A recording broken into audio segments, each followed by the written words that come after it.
Amapolisa kwiphondo laKwaZulu Natal asungule igqiza elizakuphanda malunga nokubulawa kwamadoda kwamakhutha kuMazantsi Theku. Lamadoda adutyulwe izihlandlo eziliqela ngamadoda angaziwayo ngokuhlwa izolo. Onke lamadoda asixhenxe asweleke kwindawo yexhwayelo. Labalisa ababulewe kuthiwa baphakathi kweminyaka engama-20 kuya kwengama-40. Bonke badutyulelwe lapha kulendlu amahlandla amaningi.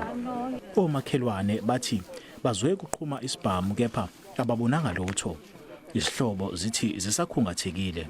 Kubuhlungu, angikho yonke lento indlela engibafice ngayo la. Inhliziyo yami ibuhlungu kakhulu. Bengayitshela ukuthi ngelinye ilanga ngiyomfica sethuli kanje. Bengiyitshela ukuthi mhlawumbe kuloko ayikona mhlawumbe uzoshintsha. Amapolisa athi ababili balabalisa ababulewe bebesahamba ezinkantolo ngamacala ehlukene okubandakanya kuwo elokutholakala nesibhamu esingekho emthethweni.